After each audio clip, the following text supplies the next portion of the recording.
terminar esses elementos com os dois últimos. Então até agora nós vimos o primeiro elemento, que era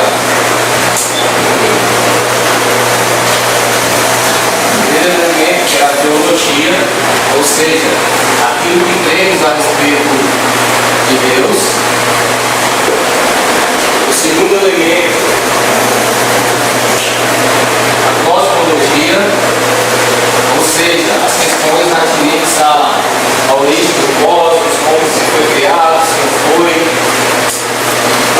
Depois, falando sobre a epistemologia, ou seja, o conhecimento, a origem do conhecimento verdadeiro. Existe conhecimento verdadeiro? Na aula passada nós vimos as questões referentes ao homem, ou à antropologia. E aí hoje nós vamos ver os dois últimos elementos. Aliás, nós vimos também sobre a ética na aula passada, as questões referentes à moral. Nós vimos que o Evangelho é uma referência ética, uma referência moral, e que há muito prejuízo para uma sociedade que deixa de ter uma referência ética. Hoje, nós vamos ver a respeito da história, sexto elemento,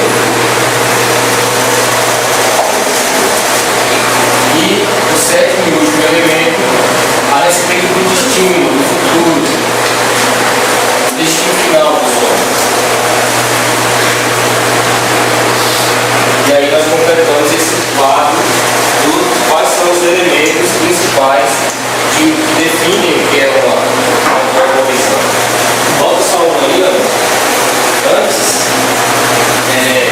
eu queria dizer que a nossa confissão de fé, embora ela não tenha capítulos sobre cosmovisão, ela traz isso transversalmente em diversos capítulos da confissão de fé. Aí eu separei aí o capítulo 6, que faz um resumo desses dois itens que nós estudamos na aula passada. Fala tanto sobre o homem, como sobre a questão da ética. Lá no capítulo 6 vai dizer o seguinte: Deus criou o homem justo e perfeito e lhe deu uma lei justa, que lhe seria para a vida se agradasse ou para a morte se a desobedecesse. Então a confissão de fé começa dando um pressuposto absoluto de que o homem foi criado por Deus, de que o homem foi criado justo, perfeito, e uma questão, um conceito ético, de que Deus incutiu no coração dos homens a sua lei, que é a nossa referência de moral e de ética. E aí, mesmo assim, o homem não manteve por muito tempo a sua honra. Satanás lá deu da astúcia da serpente para seduzir Eva, e esta seduziu Adão, e sem ser compelido, transgrediu voluntariamente a lei instituída na criação e a ordem de não comer do fruto proibido. De acordo com seu conselho sábio e santo, aprove a Deus permitir a transgressão, porque no âmbito do seu propósito, mesmo isso, ele usaria para a sua própria glória. Então a confissão de fé tem essa preocupação de trazer a questão ética. O que está errado no mundo de hoje? Que é aquilo que nós discutimos na aula passada. Por que as coisas chegaram no ponto onde estão? Isso tudo teve um início, uma origem.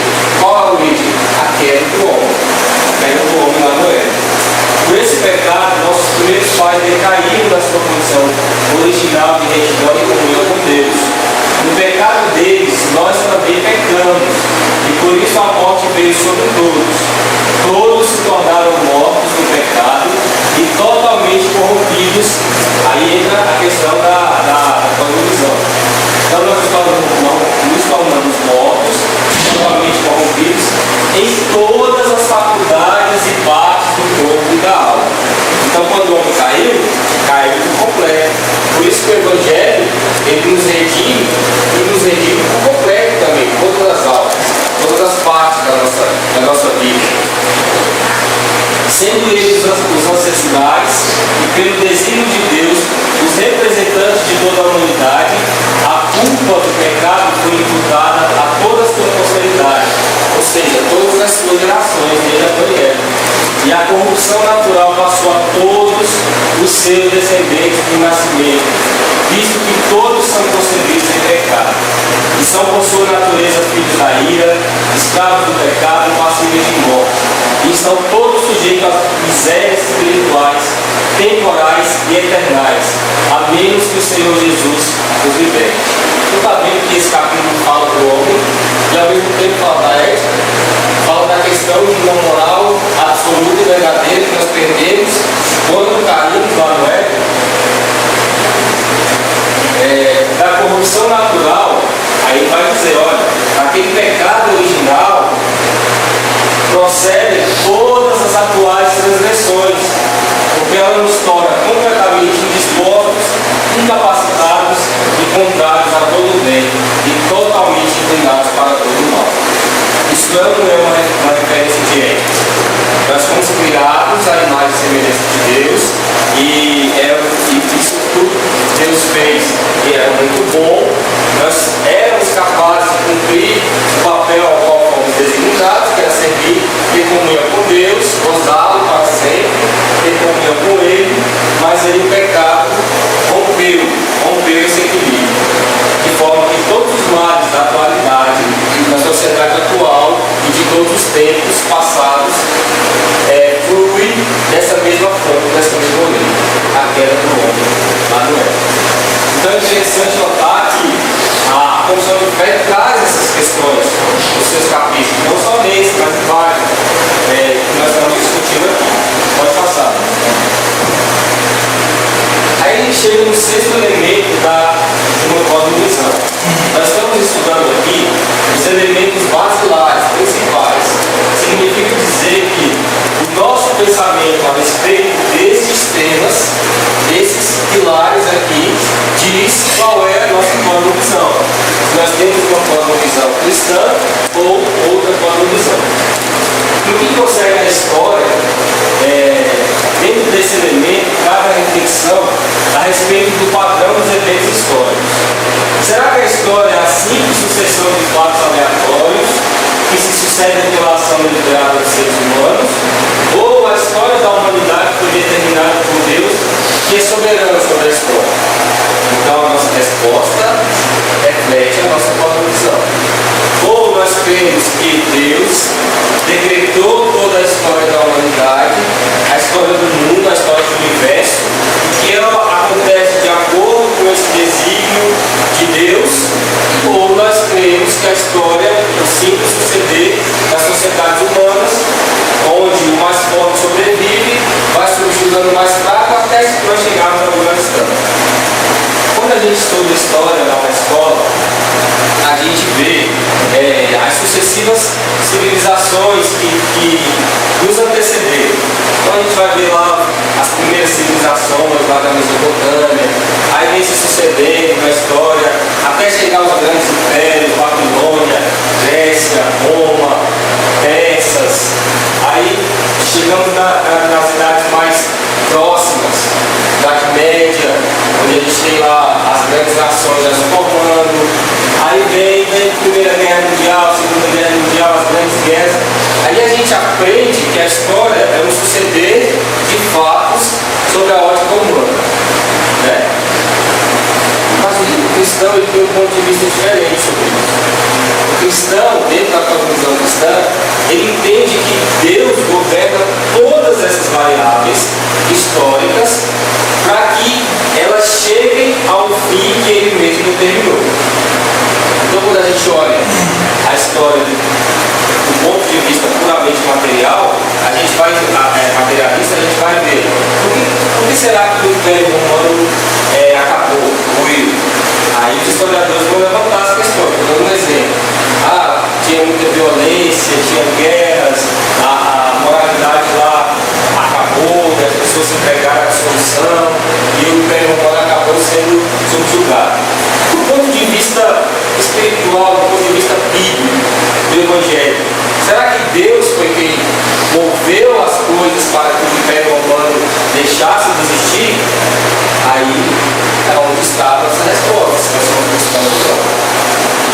E quando a gente olha a história do ponto de vista cristão, nós cremos que Deus controla tanto os macro-eventos históricos, como a história da minha e da sua vida pessoalmente.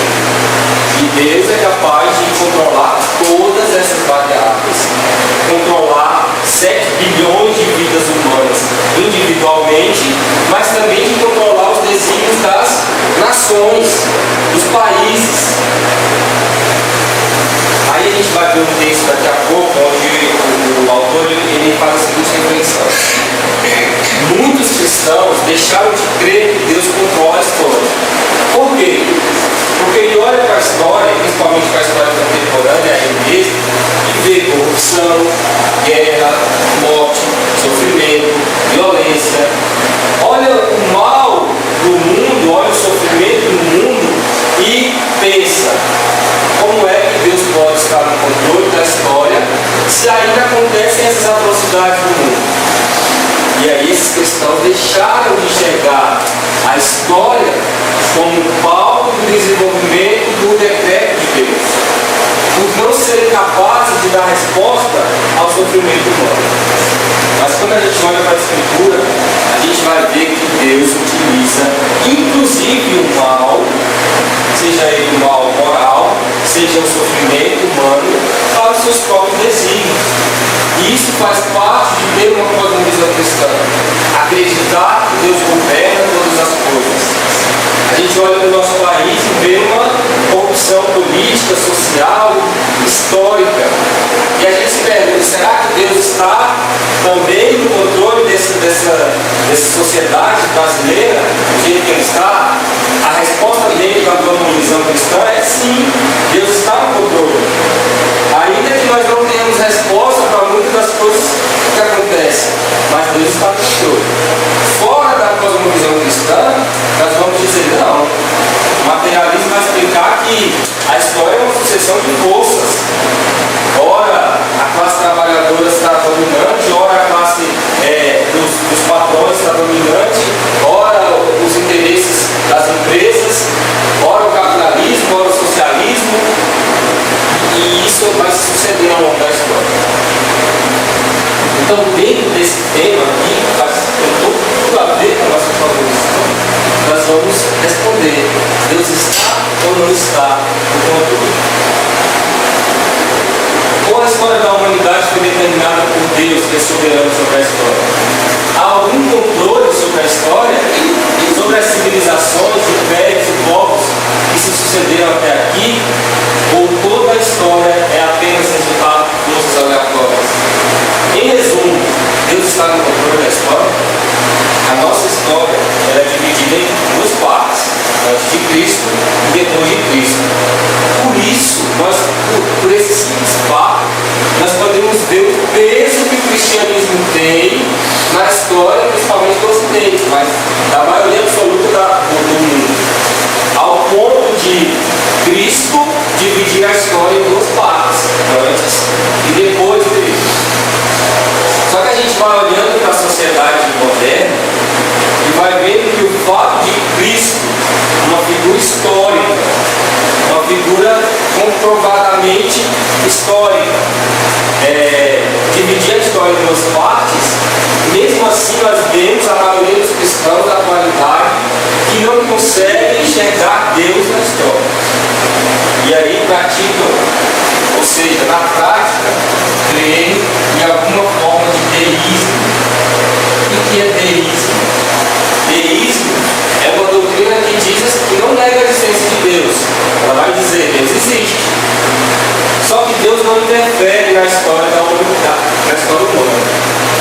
Deus é como um supremo criador que fez todas as coisas, deu a corda no relógio e deixou as coisas andarem por sua conta e risco.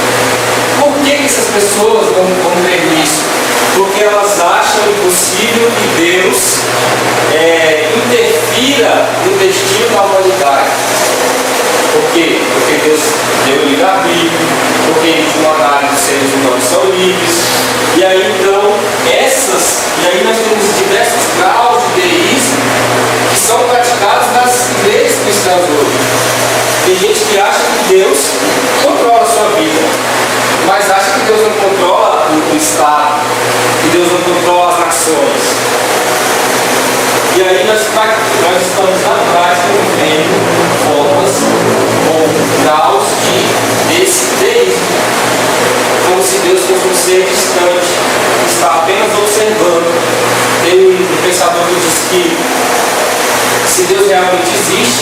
ele é como uma criança olhando para o formigueiro. Então, Deus estaria apenas olhando a humanidade como um formigueiro, como insetos ali, e não interfere no destino da humanidade. Talvez eu e você, não, a gente não crê nisso, mas muitas vezes as nossas atitudes práticas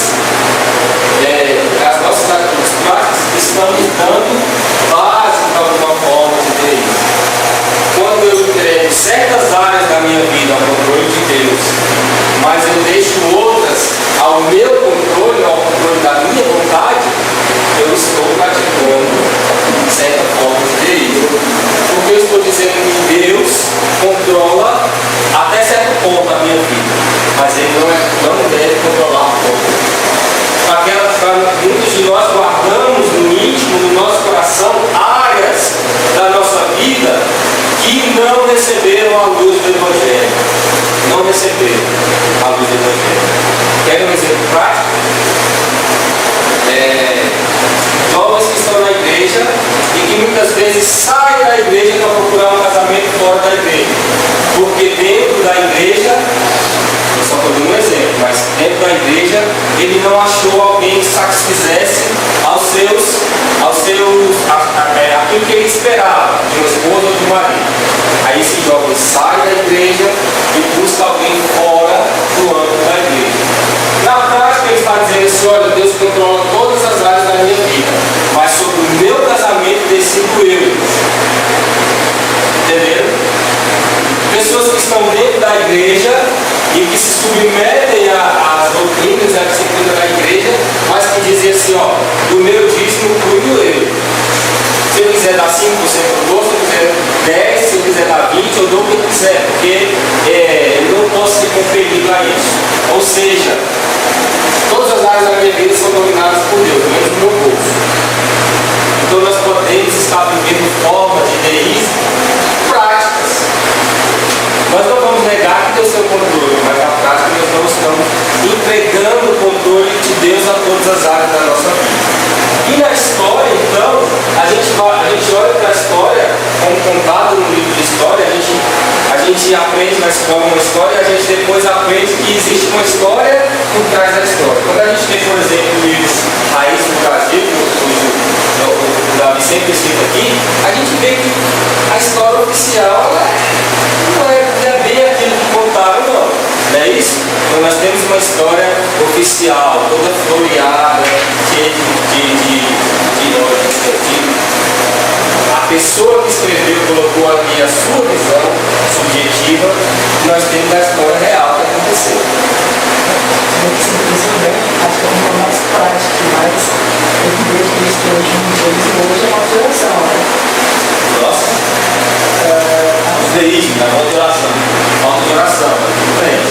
Só a gente se crê em Deus que é vivo, que escuta, que percebe Deus, que olha as coisas do povo, que é parecida. Mas no fim, isso não funciona essa prática, né? A gente, eu vou continuar dizendo, como se nosso Deus fosse uma pedra, ou se a gente não ouvisse, né? Eu acho que nossa maior beleza hoje, acho que a pausa de oração. Muito bem. Ou seja, nós oramos no domingo, mas nos outros dias da semana a gente interfere esse relacionamento com Deus. Nós cremos que uma coisa pode acontecer, mas outra nós precisamos fazer alguma coisa para chegar àquela razão. Isso eu acho que seja. Muito bem. Pode passar.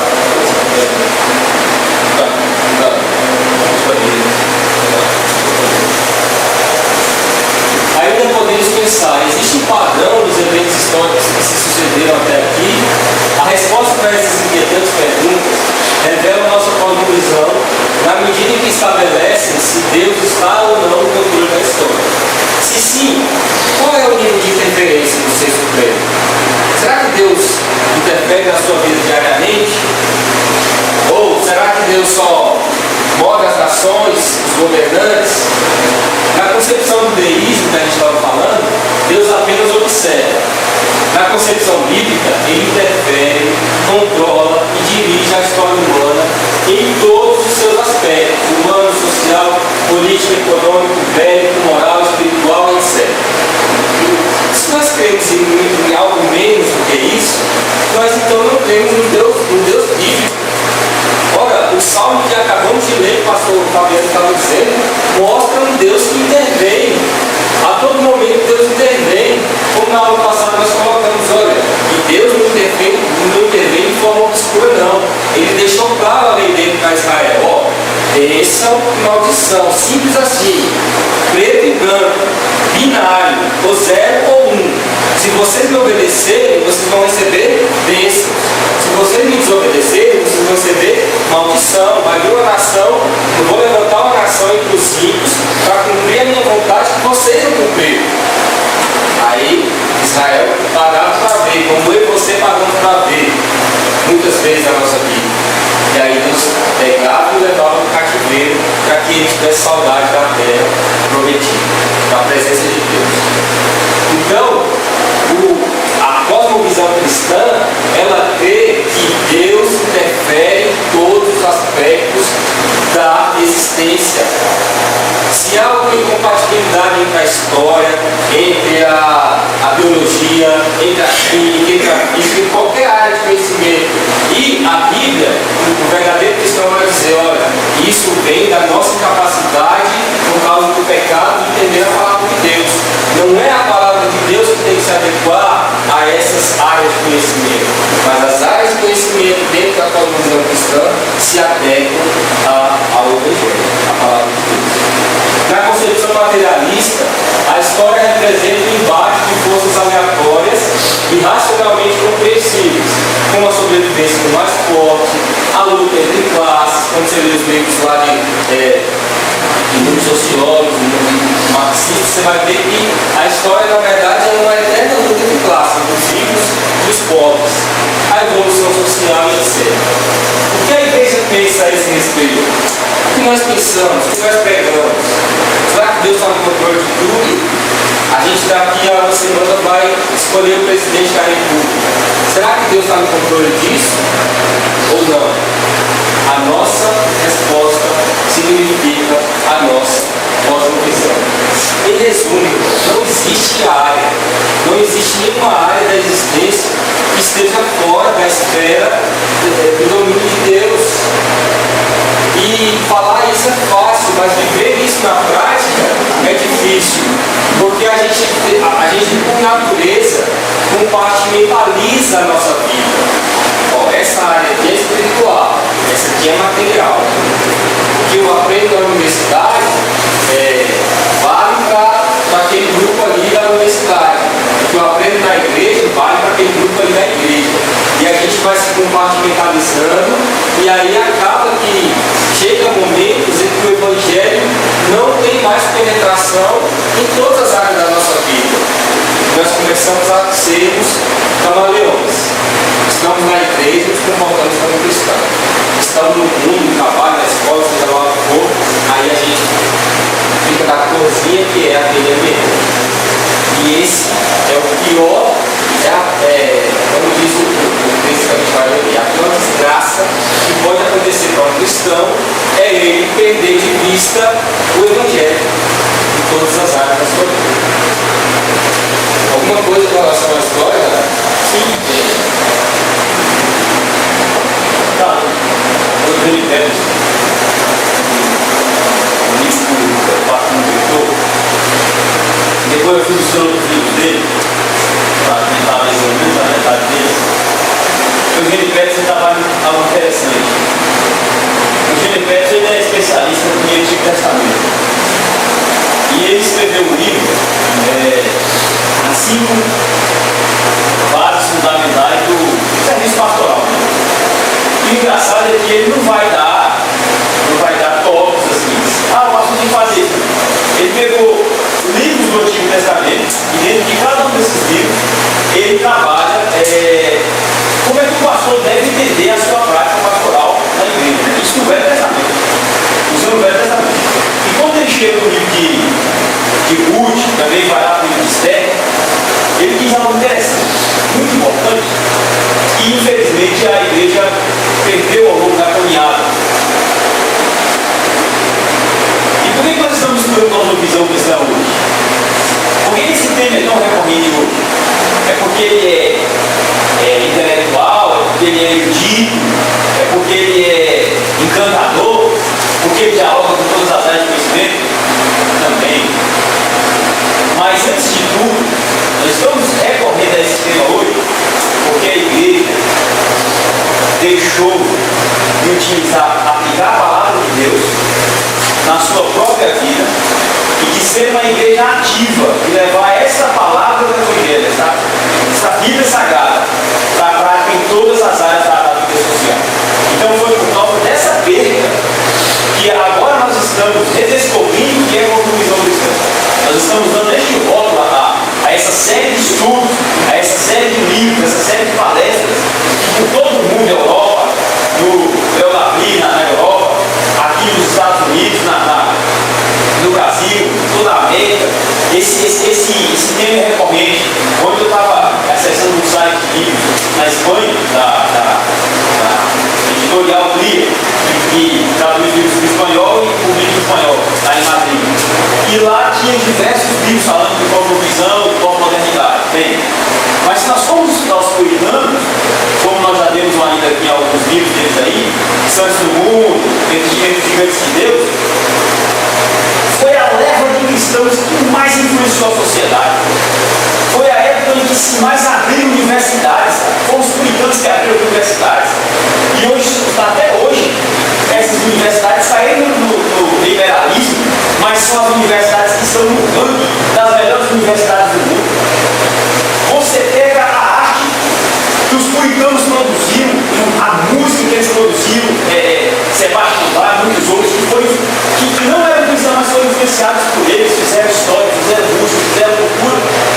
E nós vimos que dessa leva para cá, a igreja ela se isolou, ela se excluiu da sociedade, se excluiu dela mesma, perdeu a sua missão, perdeu a sua missão de discipulado. E aí, qual foi o que a igreja errou? A igreja errou porque a Bíblia ela está perdida dentro da própria igreja, como lá no Antigo Testamento, que o rolo da lei estava perdido dentro do próprio templo. Foi preciso um sacerdote achar e o escrivão dele diante do rei. Nossa, é a lei do Senhor, é a lei do Senhor que estava perdida dentro do templo. E hoje a Bíblia está perdida dentro do templo, a Bíblia está perdida dentro do lado. E aí, falando de história, o Eugênio Verso, ele falou algo interessante e me chamou muita atenção. Os judeus, nós vemos aqui nos Salmos, o que ouvimos, isso contaremos aos nossos filhos, né?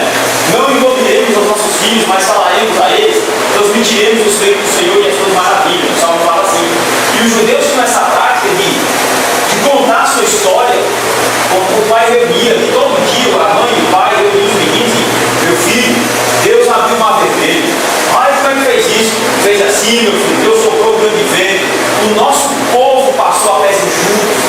O nosso Deus matou afogado Faraó e o seu exército. O nosso Deus nos livrou com o braço forte. Miriam, que era do nosso povo, festejou com o povo de Israel. O nosso Deus mandou as pragas sobre o Egito, nos tirou de lá. O menino que ouviu aquela história durante toda a vida, até a idade adulta, até a maturação, ele ouvindo aquela história, aquelas histórias ali, e sempre ouvindo o nosso Deus, o nosso povo, o nosso Deus, o nosso povo. Mas daqui a pouco ele me disse assim: essa é a minha história, esse é o meu povo, ninguém arranca isso de mim. Aí você pega a história de Moisés, e por que Moisés não resolveu voltar aos palácios do faraó? Ele era príncipe, ele tinha carta branca para voltar para os palácios. Por que ele não ficou por lá? Logo ele seria um faraó, não é? Porque ele foi treinado, teve estudos aprofundados para aquilo, foi preparado para aquilo. E aí a Bíblia diz que ele resolveu estar com o seu povo porque ele voltava para as delícias dos palácios do Egito, né? Mas por trás disso nós temos o quê? Nós temos a palavra de Deus impressa na alma de Moisés, a tal ponto que quando Moisés olhava para os egípcios, ele dizia: esse não é o meu povo. O meu povo é aquele povo que está sendo escravizado. A minha mãe me contava essas histórias, a mãe dele de novo, né? O meu pai me contava essas histórias,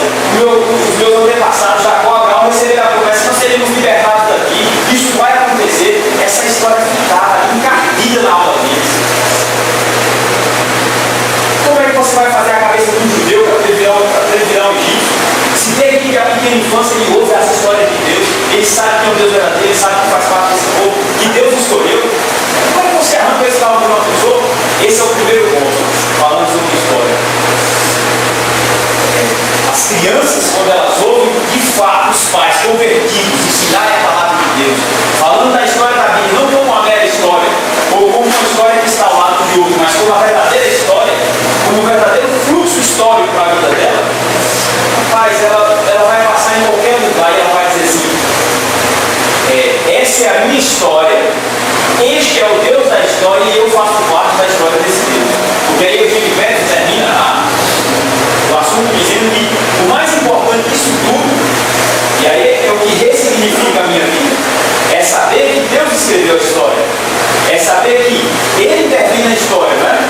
E é saber que eu sou um ator ativo nessa história, e que essa história que Deus escreveu na eternidade, que Ele já viu que antes do começo, essa também é a minha história. Deus me incluiu nessa história.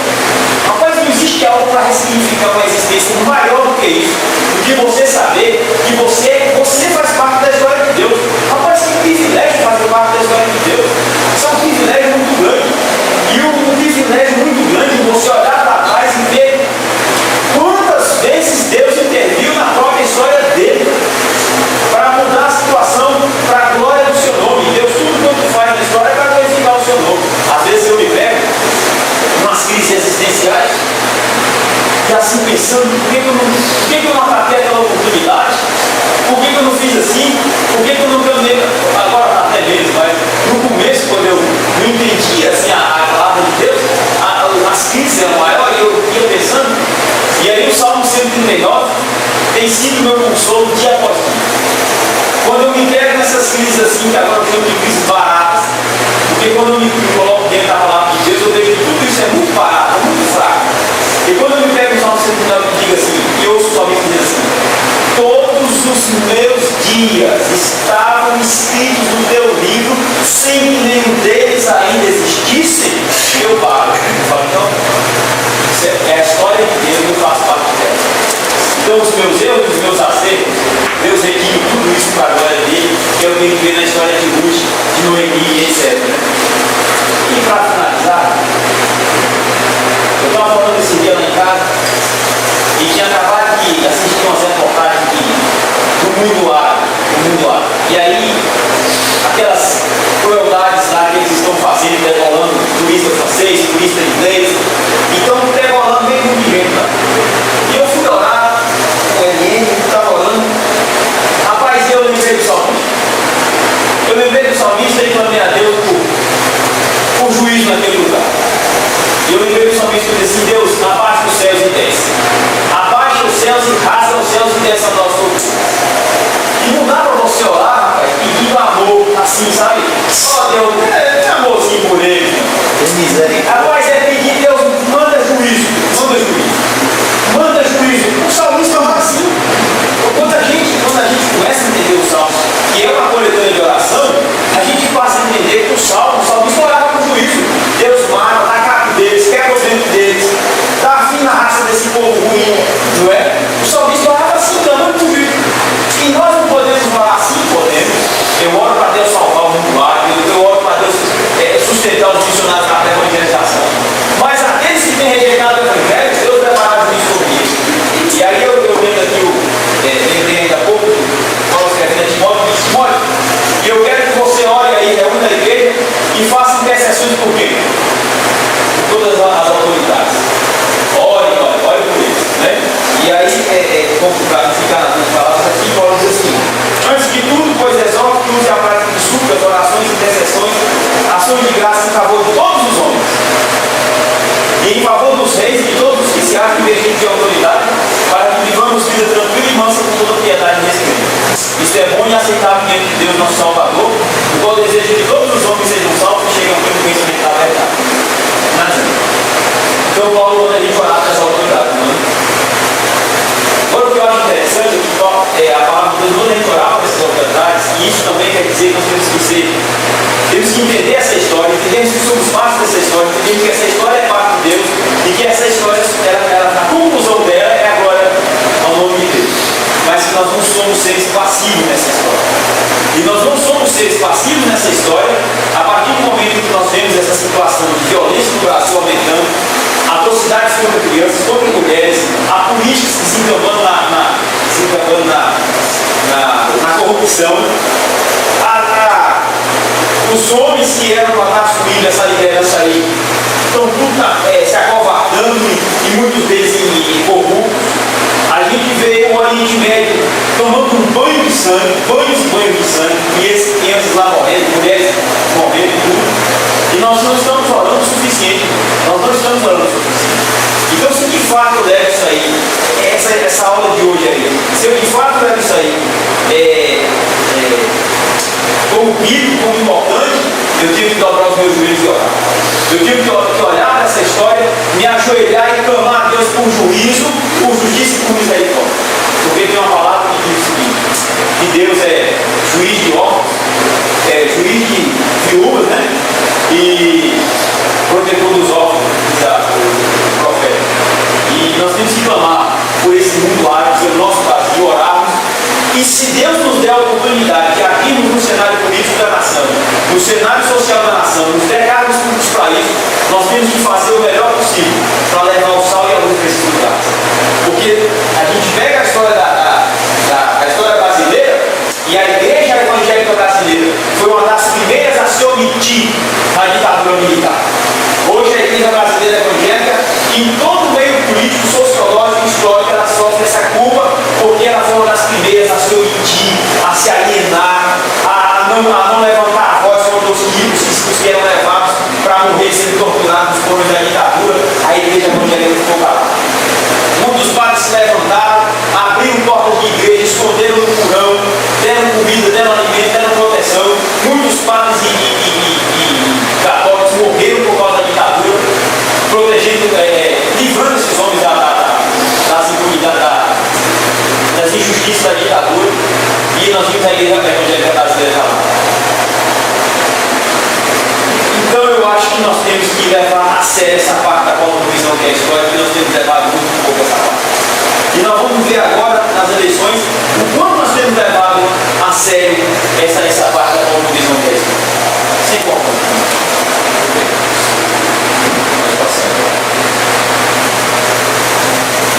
Aí eu trouxe aí um texto sobre elementos de Deus sobre o tempo, para fechar essa parte da história. Para o cristão, a conclusão essencial dessa matéria é que Deus é Senhor do tempo. Não é realidade à parte. Deus penetra e perpassa o tempo, a história. É o seu começo, é o seu centro, é o seu fim. Criação, Israel, cruz, igreja, consumação, são todos atos divinos. Aí ele lista lá diversos textos que vão mostrar que Deus agiu na história. Nós temos que deste conceito queremos retirar importantes consequências. Vê-se que a concepção bíblica de história é, primeiro, completamente afilosófica, não filosófica, contrária, pois, ao pensamento grego e aos seus continuadores. Eles tinham lá uma forma de enxergar a história. E ela é completamente cristocêntrica. A própria escatologia, isto é, a vitória final do reino de Deus, está fundamentada na cruz, que foi a batalha decisiva. A batalha decisiva não é a do Armagedon, como dizem os pré-milenistas, mas a batalha decisiva se deu na cruz, na história, na titularidade. A posição cristocêntrica que acaba de ser exposta é a chave para a compreensão de toda a teologia e história. Teologia e história se misturam no decreto de Deus. Não são duas áreas de conhecimento separadas. Certo? Se a gente avançar aqui para o último elemento da cosmovisão, é aquilo que nós pensamos a respeito do nosso destino final, a consumação. Alguns autores até dividem a cosmovisão, ao invés de dividir esses elementos aqui, vão dividir em três pilares: criação, queda e consumação. Como, por exemplo, o Van Gogh vai tratar toda a história, tudo que existe dentro desses três pilares: criação, queda e redenção ou consumação. Então, o sétimo e último elemento da cosmovisão diz respeito consumação ou escatologia, ou o fim. Ou seja, nesse elemento, cabem questões tais como: o universo terá um fim? Qual é o futuro da humanidade e dos outros seres? Eles serão aniquilados? Eles deixarão de existir? Ou eles serão preservados? Aqui, nesse item de explicação final, nós temos uma separação radical entre filosofia, ciência e religião. Essas áreas parecem concordar apenas em um aspecto, que é: um dia haverá um fim. Nem que seja um novo começo, mas todas as áreas concordam que um dia haverá um fim. A própria ciência diz que um dia o universo vai ter um fim, como conhecemos. E muitas dessas correntes científicas vão dizer que, na verdade, é um ciclo. O universo é cíclico, ele se extingue ou termina para começar um outro. Então, todas essas áreas de conhecimento concordam que nós estamos caminhando para um fim. Seja ele um ciclo, ou seja ele um fim definitivo. Mas como se dará esse evento?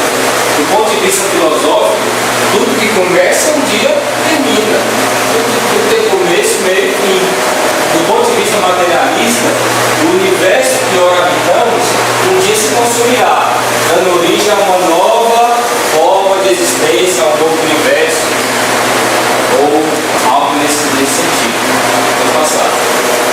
Do ponto de vista cristão, há um decreto que governa tudo e que culminará numa consumação da história do cosmos. Então, houve o início, a criação, houve o meio, a queda e a redenção providenciada por Cristo, e haverá um fim, uma consumação final das coisas. Sob esse ponto de vista cristão, tudo se encaminha para a consumação da história da redenção. Ou seja, a história da redenção é a história da humanidade. Elas se confundem. Esse elemento é muito importante, pois tem reflexo na cultura, na arte, nas questões sociais, econômicas e principalmente nas questões espirituais.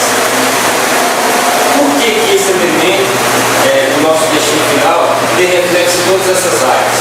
Porque se nós cremos que Cristo um dia vai voltar para consumar todas as coisas, a nossa vida prática é de um jeito. Mas se nós cremos num niilismo, num aniquilacionismo, quer dizer, morreu o homem, não existe mais nada além da morte, então a nossa existência também vai ser caminhada para outros fins. Afinal, se nós não temos alma, se nós vamos ser aniquilados, se não existe eternidade, por que nós nos preocupamos com coisas tais como ética, moral, religião? Tudo isso cai por terra. Tudo isso cai por terra. Se nós vivemos apenas essa vida aqui, então para que se preocupar com ética, com moral? Tudo isso não subsiste. Então esse elemento é importante, porque tem reflexo na cultura, na arte, nas questões sociais e econômicas e principalmente nas questões espirituais. Assim, cabe perguntar como se dará o fim de todas as coisas. Haverá um reinício, Deus vai reiniciar, nós estamos caminhando para esse ápice. Como isso impacta sua vida moral ou sua cosmovisão? Tal elemento pode significar esperança ou desespero. Se eu creio uma vida eterna com Deus, tem esperança. Se eu creio que não tem nada, isso pode significar desespero. Vida ou morte, fé ou ceticismo, ordem ou caos. Se eu não creio em nada da consumação, por que tem ordem? Para que nós temos que ter um Estado, uma sociedade organizada? Cada um viva de acordo com as suas convicções e se estabeleça a anarquia. Responder a essa questão de nosso destino último é sinônimo de dar significado à nossa própria existência. O homem foi feito, foi criado para entender que ele tem início, meio e fim. Essa nossa vida aqui vai ter um fim. Que fim será esse? Será que nós vamos dormir? Será que nós vamos estar com Deus? Será que as pessoas vão para o céu, vão para o inferno? Então, tudo isso responder essas questões dá significado à nossa própria existência. Nós entendemos pelas verdades bíblicas que o homem foi criado, ele tem um início, mas ele tem uma alma que é eterna, ou seja, que estará para sempre, ou com Deus ou apartado de Deus. E isso muda tudo. Isso muda tudo. Pode passar aí, então, irmãos, eu queria finalizar essa questão dos elementos da cosmovisão, dizendo isso, que esses elementos eles se conjugam, eles estão interligados, de forma que o nosso pensamento a respeito de cada um desses elementos é que vai dizer qual é a nossa cosmovisão. E cabe a nós fazermos um exercício para entender se esses elementos aqui estão refletindo na nossa vida uma cosmovisão cristã ou outra cosmovisão materialista. Cada um de nós fazer essa reflexão dentro do Evangelho. Será que o Evangelho oferece resposta para todas essas áreas da nossa vida? Porque se a gente olha para a igreja da atualidade, ela se preocupa muito com alguns pontos aqui, como por exemplo a teologia, como por exemplo a ética, a questão do moralismo, pode isso, pode aquilo, pode isso, pode aquilo, mas os outros pontos aqui, talvez a igreja tenha perdido o contato com esses pontos, de forma que nós olhemos para a sociedade e aí expliquemos sob o ponto de vista da cosmovisão cristã, e não sob outros pontos de vista materiais. Irmãos, eu queria trabalhar um texto com os irmãos, mas hoje realmente está muito quente. Estou vendo que os irmãos estão agoniados, assim, até dá para ver na face dos irmãos. Eu vou deixar esse texto para os irmãos e na próxima oportunidade a gente discute ele. É um texto interessante do livro da Nancy Kiss,